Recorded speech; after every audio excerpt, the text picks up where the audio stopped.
पौराणिक कथा के अनुसार भारतवर्ष में एक प्रतापी और दानी राजा राज्य करता था। वह नित्य गरीबों और ब्राह्मणों की सहायता करता था, लेकिन ये बात उसकी रानी को अच्छी नहीं लगती थी।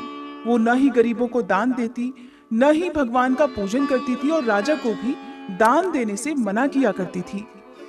एक दिन राजा शिकार खेलने वन को गए हुए थे, तो रानी महल में अकेली थी।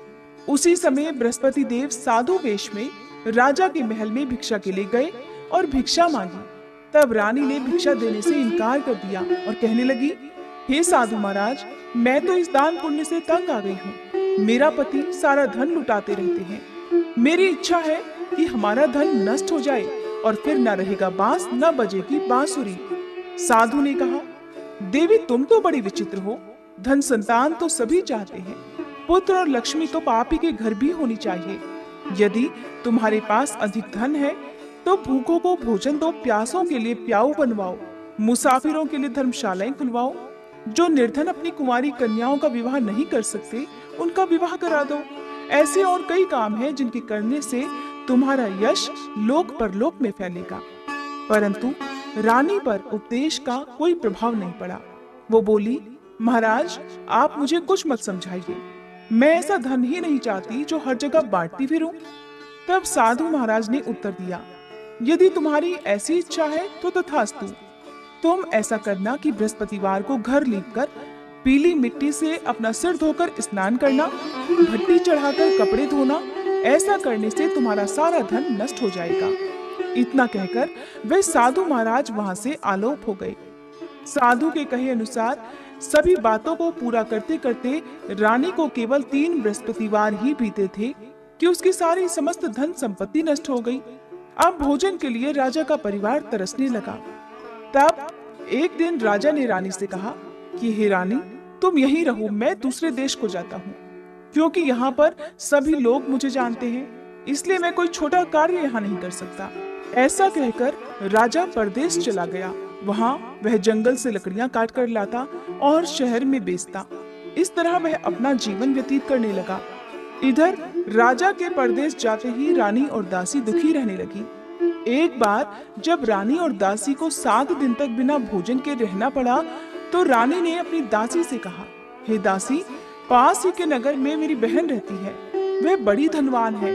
तू उसके पास जा और कुछ ले आ, ताकि थोड़ी बहुत गुजर बसर हो जाए। तब दासी रानी की बहन के पास गई। उस दिन गुरुवार था और रानी की बहन उस समय बृहस्पतिवार व्रत की कथा सुन रही थी। दासी ने रानी की बहन को अपनी रानी का संदेश दिया, लेकिन रानी की बड़ी बहन ने कोई उत्तर नहीं दिया। जब दासी को रानी की बहन से कोई उत्तर नहीं मिला तो वह बहुत दुखी हुई और उसे क्रोध भी आया। दासी ने वापस आकर रानी को सारी बात बता दी। सुनकर रानी ने अपने भाग्य को बहुत कोसा। उधर रानी की बहन ने सोचा कि मेरी बहन की दासी आई थी, परंतु मैं उससे नहीं बोली, इससे तो वह बहुत दुखी हुई होगी। कथा सुनकर और पूजन समाप्त करके वह अपनी बहन के घर आ गई और कहने लगी, हे बहन, मैं बृहस्पतिवार का व्रत कर रही थी, तुम्हारी दासी मेरे घर आई थी, परंतु जब तक कथा होती है तब तक न तो उठते हैं और न ही बोलते हैं, इसलिए मैं नहीं बोली। कहो दासी क्यों गई थी? रानी बोली, बहन तुमसे क्या छुपाऊं, हमारे घर में खाने को अनाज नहीं था। ऐसा कहते कहते रानी की आंखें भर आई। उसने दासी समेत पिछले 7 दिनों से भूखे रहने की बात अपनी बहन को विस्तार पूर्वक सुना दी। रानी की बहन बोली, देखो बहन, भगवान बृहस्पति देव सभी की मनोकामनाएं पूर्ण करते हैं। देखो शायद तुम्हारे घर में अनाज रखा हो। पहले तो रानी को विश्वास नहीं हुआ, पर बहन के आग्रह करने पर उसने अपनी दासी को अंदर भेजा तो उसे सचमुच अनाज से भरा एक घड़ा मिल गया। ये देखकर दासी को भी बड़ी हैरानी हुई। तब दासी रानी से कहने लगी, हे रानी, जब हमको भोजन नहीं मिलता तो हम व्रत ही तो करते हैं, इसलिए क्यों ना इनसे व्रत और कथा की विधि पूछ ली जाए, ताकि हम भी व्रत कर सके। तब रानी ने अपनी बहन से बृहस्पतिवार व्रत के बारे में पूछा। उसकी बहन ने बताया, बृहस्पतिवार के व्रत में चने की दाल और मुनक्का से विष्णु भगवान का केले की जड़ में पूजन करे तथा दीपक जलाए, व्रत कथा सुने और पीला भोजन ही करे। इससे बृहस्पति देव प्रसन्न होते हैं। व्रत और पूजन की विधि बताकर रानी की बहन अपने घर को लौट गई।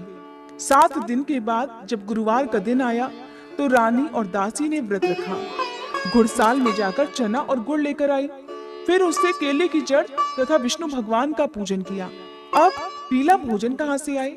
इस बात को लेकर दोनों बहुत दुखी थी। क्योंकि उन्होंने व्रत रखा था, इसलिए बृहस्पति देव उनसे प्रसन्न हुए और वे एक साधारण व्यक्ति का रूप धारण कर 2 थालों में सुंदर पीला भोजन दासी को दे गए। भोजन पाकर दासी बहुत प्रसन्न हुई और फिर रानी के साथ मिलकर भोजन ग्रहण किया। उसके बाद वे सभी गुरुवार को व्रत और पूजन करने लगी। बृहस्पति भगवान की कृपा से उनके पास फिर से धन संपत्ति आ गई, परंतु रानी फिर से पहले की तरह आलस्य करने लगी। तब दासी बोली, देखो रानी, तुम पहले भी इसी प्रकार आलस्य करती थी, तुम्हें धन रखने में कष्ट होता था, इस कारण सभी धन नष्ट हो गया। अब जब भगवान बृहस्पति की कृपा से हमें धन मिला है तो तुम्हें फिर से आलस्य होता है। रानी को समझाते हुए दासी ने कहा, हे रानी, बड़ी मुसीबतों के बाद हमने ये धन पाया है, इसलिए हमें दान पुण्य करना चाहिए, भूखे मनुष्यों को भोजन कराना चाहिए और धन को शुभ कार्यों में खर्च करना चाहिए, जिससे तुम्हारे कुल का यश बढ़ेगा, स्वर्ग की प्राप्ति होगी और पितर भी प्रसन्न होंगे।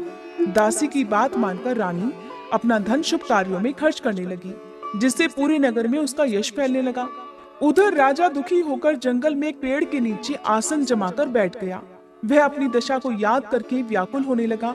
वह दिन बृहस्पतिवार का था। एकाएक उसने देखा कि निर्जन वन में एक साधु प्रकट हुए। वह साधु वेश में और कोई नहीं बल्कि स्वयं बृहस्पति देवता थे। लकड़हारे के सामने आकर बोले, हे लकड़हारे, इस सुनसान जंगल में तू चिंता मगन क्यों बैठा है? लकड़हारे ने दोनों हाथ जोड़कर प्रणाम किया और उत्तर दिया, महात्मा जी, आप तो सब कुछ जानते हैं, मैं क्या कहूँ। ऐसा कहकर राजा रोने लगा और साधु को अपनी आत्मकथा सुनाई। तब महात्मा जी ने कहा, तुम्हारी स्त्री ने बृहस्पति के दिन बृहस्पति भगवान का निरादर किया है, जिसके कारण रुष्ट होकर उन्होंने तुम्हारी ये दशा कर दी। अब तुम चिंता को दूर करके मेरे कहने पर चलो तो तुम्हारे सभी कष्ट दूर हो जाएंगे और भगवान पहले से भी अधिक संपत्ति देंगे। तुम बृहस्पति के दिन कथा किया करो, 2 पैसे के चने मुनक्का लाकर उसका प्रसाद बनाओ और शुद्ध जल से लोटे में शक्कर मिलाकर अमृत तैयार करो। कथा के पश्चात अपने सारे परिवार और कथा सुनने वाले प्रेमियों में अमृत और प्रसाद बांटकर आप खुद भी ग्रहण करो। ऐसा करने से भगवान बृहस्पति देव तुम्हारी सब मनोकामनाएं पूर्ण करेंगे। साधु के ऐसे वचन सुनकर लकड़हारा बोला, हे प्रभु, मुझे लकड़ी बेचकर इतना पैसा नहीं मिलता जिससे भोजन करने के बाद मैं कुछ बचा सकूं, और मैंने रात्रि में अपनी स्त्री को व्याकुल देखा है। मेरे पास कुछ भी नहीं जिससे मैं उसकी खबर मंगा सकूं। साधु महाराज ने कहा, हे लकड़हारे, तुम किसी बात की चिंता मत करो। बृहस्पति के दिन तुम रोजाना की तरह लकड़ियां लेकर शहर को जाओ। तुमको रोज से 2 गुना धन प्राप्त होगा, जिससे तुम भलीभांति भोजन कर लोगे और बृहस्पति देव की पूजा का सामान भी आ जाएगा। इतना कहकर साधु महाराज अंतर्ध्यान हो गए। धीरे धीरे समय बीतने पर फिर वही बृहस्पतिवार का दिन आया। लकड़हारा जंगल से लकड़ी काटकर किसी शहर में बेचने को गया। उसे उस दिन और दिन से अधिक पैसा मिला। राजा ने चना गुड़ आदि लाकर गुरुवार का व्रत किया। उस दिन से उसके सभी क्लेश दूर हुए, परंतु जब दोबारा गुरुवार का दिन आया तो वह बृहस्पति देव का व्रत करना भूल गया। इस कारण बृहस्पति भगवान नाराज हो गए।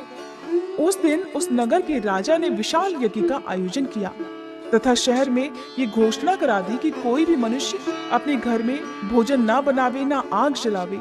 समस्त जनता मेरे यहाँ भोजन करने आवे और इस आज्ञा को जो नहीं मानेगा उसे फांसी की सजा दी जाएगी। इस तरह की घोषणा संपूर्ण नगर में करवा दी गई।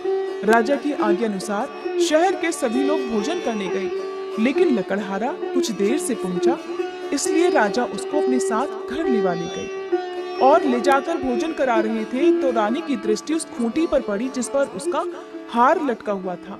उस समय वह हार वहां पर दिखाई नहीं दिया तो रानी ने निश्चय किया कि मेरा हार इसी मनुष्य ने चुरा लिया है, और उसी समय सिपाहियों को बुलवाकर उसको कारागार में डलवा दिया। इधर जब लकड़हारा कारागार में पड़ गया तो बहुत दुखी होकर विचार करने लगा कि न जाने कौन से पूर्व जन्म के कर्म से मुझे ये दुख प्राप्त हुआ है, और दुखी होकर उसी साधु को याद करने लगा जो कि